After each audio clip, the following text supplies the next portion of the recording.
Salut tout le monde, j'espère que vous allez bien.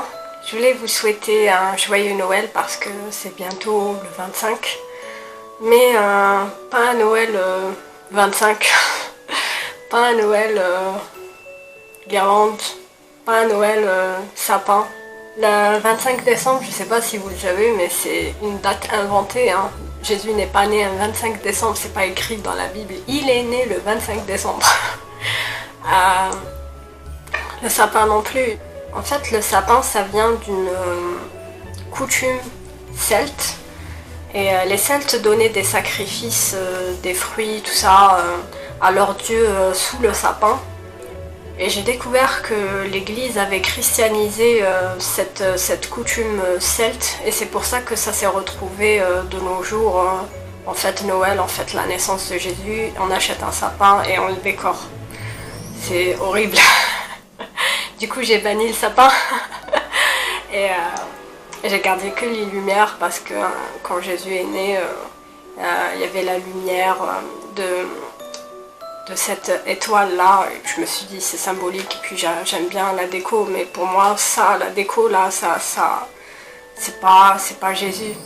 Jésus est venu nous sauver de la damnation après ce qui est arrivé à Ève et Adam dans le jardin d'Éden. Quand ils ont fait ce qu'ils ont fait, Dieu leur a dit au serpent, la postérité d'Ève et d'Adam t'écrasera la tête et tu lui briseras le talon. Et c'est à ce moment-là que Dieu a fait en sorte, que Dieu le Père a fait en sorte que Jésus vienne dans le monde pour nous sauver de cette damnation. Jésus a dit qu'avant qu'Abraham ne fût, il fut. Et en fait, c'était à ce moment-là que Dieu avait annoncé à l'homme qu'il y aurait un sauveur qui briserait la tête du serpent, qui briserait cette malédiction. Jésus est venu donner la vie à ses brebis, et pour que ces brebis soient dans l'abondance, Satan nous a volé cette liberté, il nous a volé cette abondance, il nous a mis sous la malédiction. Nous avons été, avant la naissance de Jésus, sous la condamnation. Mais la Bible dit que celui qui croira en lui aura la vie éternelle. Il y a un cantique que j'ai souvent entendu. Jésus revient, Jésus revient, Jésus revient parmi les tiens. Je ne sais pas si vous connaissez ce cantique. Et à chaque fois que j'entendais ce cantique, je me disais... J'avais peur en fait, je me disais mais si Jésus revient c'est la fin du monde, ça y est, moi j'ai pas envie de mourir. Sauf que je me rendais pas compte que en fait nous vivons encore dans le monde. Jésus nous a donné l'autorité, mais certains sont toujours sous l'esclavage, sous l'autorité de Satan. Alors maintenant je comprends mieux ce cantique et je l'approuve vraiment parce que dans l'Apocalypse il est dit que quand Jésus viendra, quand on sera au ciel, au paradis avec Dieu, il n'y aura plus de pleurs, il n'y aura plus de violence, il n'y aura plus de... ça sera vraiment la paix. Donc maintenant je comprends mieux cette prière et j'ai hâte en fait. J'ai hâte que Jésus revienne, qu'on soit dans cette dimension de la vie où il n'y aura plus de pleurs. Même si ça fait peur parce qu'on est habitué à cette vie sur terre, tout ça, mais... Franchement, ça sera la belle vie, je crois. Mais en attendant ce jour glorieux, l'épître de Jean a dit que mais à tous ceux qui l'ont reçu, elle a donné le pouvoir d'être enfants de Dieu. Nous sommes enfants de Dieu. Dieu est notre Père. Et lorsque c'est l'anniversaire de vos parents, de nos parents, généralement les parents aiment bien... Quand on leur offre un petit cadeau, même si, surtout les petits enfants qui n'ont pas les moyens d'acheter des gros cadeaux, ça touche toujours les parents de savoir que leur enfant a fait ce petit geste-là, ça veut dire que l'enfant les aime. Et Jésus a dit, celui qui m'aime fait ce que je lui demande. Mais j'aimerais que l'on fête Noël... Même si c'est pas le 25 décembre, après tout ce n'est qu'une date, mais une fois, comme ça, offrir un petit cadeau au Seigneur Vous savez, il y a un verset que j'aime beaucoup qui dit « Lorsque tu pries, rentre dans ta chambre, ferme la porte et celui qui voit dans le secret te le rendra. » C'est un de mes versets préférés. En dehors de l'église, en dehors de fêter Noël à l'église, en dehors de fêter Noël en famille, avec grand repas, passer des moments en famille, j'ai envie le jour de Noël, le 25 ou autre, je puisse être dans ma chambre, dans un lieu vide où il n'y a que moi et la présence de Dieu, parce qu'il a dit « Et Dieu qui est là te le rendra ». Et juste lui dire merci Jésus, merci. Et, je sais pas, lui chanter une chanson, un cantique, lui dire un poème, danser, juste pour lui montrer qu'on est attaché à lui, qu'on l'aime. J'ai l'impression qu'en le faisant comme ça, à l'église, devant les gens, devant la famille, de dire de grands discours devant tout le monde, oh la naissance de Jésus. J'ai vraiment l'impression que Dieu ne cherche pas ça chez nous, mais il cherche cette petite relation, ou cette grande relation entre nous et lui. Et je crois que vraiment Dieu regarde dans les cœurs et il sait si on fait semblant ou si on ne fait pas semblant, si on y croit vraiment ou si on n'y croit pas vraiment. Je me rappelle qu'à l'âge de... Enfin très jeune, peut-être 8 ans, mais je suis pas sûre. J'avais fait une espèce de broderie pour Dieu. Je vais vous la montrer.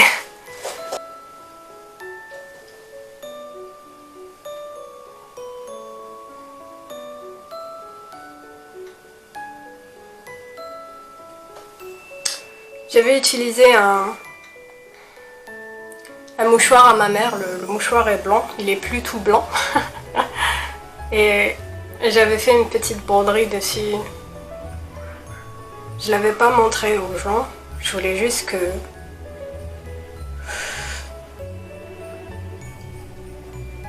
montrer à Dieu que je voulais plus. Et je me rappelle une fois, on était allé aussi dans un camp de vacances chrétien et on m'avait donné ceci.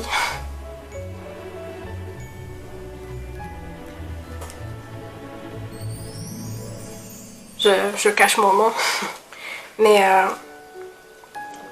l'espèce de pièce de puzzle là, en fait c'est pour dire que j'appartiens à un corps. En fait, chaque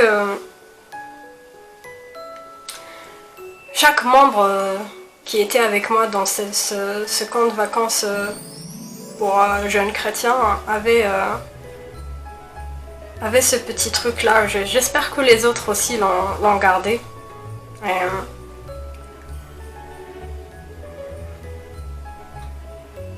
sais pas pourquoi je parle de ça. Je sais pas, je trouve que c'est cool de juste passer un petit moment avec Dieu et pourquoi pas acheter un petit gâteau ou une bûche ou juste un petit biscuit.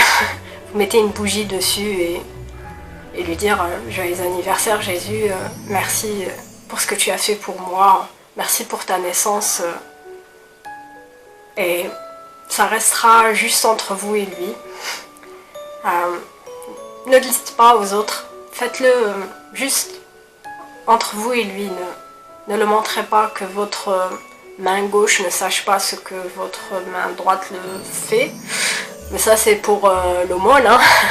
Mais c'est la même chose pour le jeûne. Je veux dire, Jésus dit que quand vous jeûnez, parfumez-vous la tête, ne montrez pas aux autres que vous êtes en train de jeûner, c'est entre Dieu et vous. Pareil pour Noël, je veux dire,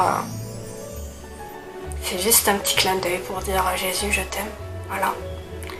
Je voulais partager ça avec vous et vous souhaiter un joyeux Noël. Mais encore une fois, un joyeux Noël dans le sens vous êtes libres, vous êtes enfants de Dieu, vous êtes mes frères et sœurs. Pour ceux qui ne sont pas encore en Christ, merci de regarder cette vidéo parce que le but c'est pour vous. Je veux dire, j'aimerais vraiment que des non-croyants regardent ces vidéos pour qu'ils connaissent Jésus. Même si c'est des petites bouchées, c'est pas grave. Vous regarderez d'autres vidéos de d'autres chrétiens youtubeurs ou lisez la Bible, informez-vous plus, mais j'aimerais apporter cette petite touche dans la vie de quelqu'un. Voilà. Et aujourd'hui, je vais vous révéler pourquoi j'ai ouvert cette chaîne. Je voulais vraiment faire mon devoir de disciple et annoncer la bonne nouvelle à l'humanité, mais je voyais pas comment, et chaque fois je disais à Dieu envoie-moi, envoie-moi, fais quelque chose de moi, je veux te servir. Un jour à l'église, il y avait un type qui est monté à l'estrade et qui disait qu'il était aumônier dans une prison. J'avais jamais compris ce que c'était qu'aumônier. Pour moi, un aumônier c'était un père catholique dans une église. J'ai jamais su ce que ça veut dire, mais en fait, lui, il sert Dieu dans les prisons, il parle de Jésus dans les prisons. Et il avait dit dans son témoignage que si on veut servir Dieu, il fallait se choisir une activité, celle qui nous plaît, et parler de Jésus. Et là, je me suis dit, oui, en fait, ça sert à rien que je dise à Dieu, envoie-moi, il faut juste le faire, c'est tout. Et je trouvais que YouTube c'était un bon moyen parce que je suis quelqu'un d'assez timide, je vais pas aller dehors vers les gens, tu sais, Jésus est venu te sauver.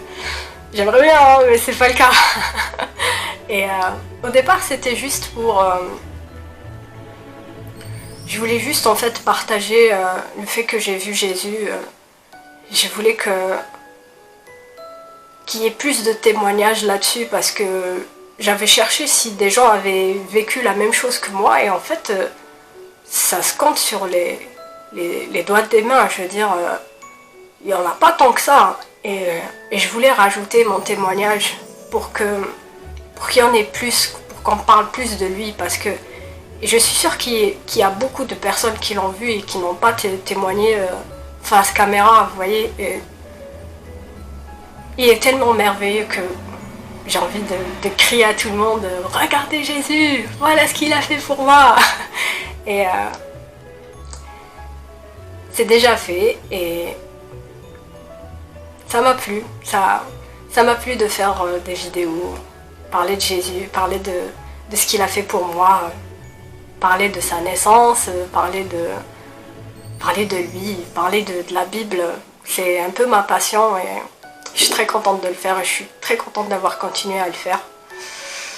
Malgré certains je n'aime pas. Mais bon, ça c'est pas grave. 23 minutes 6, j'espère pouvoir diminuer jusqu'à au moins 12 minutes. Voilà, je vous souhaite un joyeux Noël. Passez un bon moment avec Dieu dans votre chambre. Écrivez-moi en commentaire si s'est passé quelque chose, si ça vous a ému de rencontrer Dieu dans votre chambre, de faire ce petit geste là. Et surtout ne dites pas Dieu n'est pas là, il parle pas. Croyez-moi, Dieu est là. Il est bien plus présent que vous pouvez l'imaginer ou le croire. Il est vraiment là et je peux en être témoin. Voilà, je vous dis à la prochaine vidéo. Bye bye.